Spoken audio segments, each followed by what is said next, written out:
Step wed over to the Insert tab at the top of your ribbon. Select the text box tool and click anywhere on your slide. Now, here is the secret. You just start typing your process as a simple list. Don't worry about how it looks yet. We're just getting the logic down.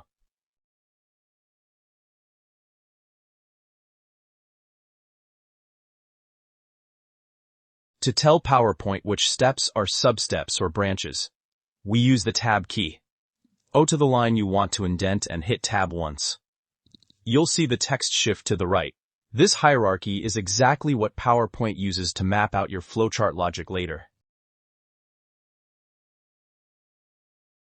This simple step saves you from having to manually connect lines later. It's all about that hierarchy.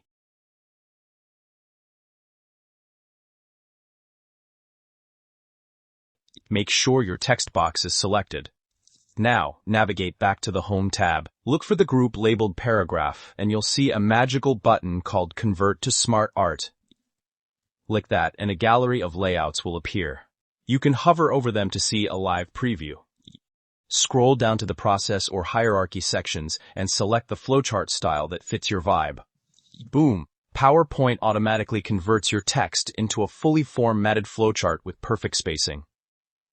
Once your Smart Art is created, the Smart Art Design tab opens up. Click on Change Colors to match your brand, and try the 3D or flat styles to give it some depth.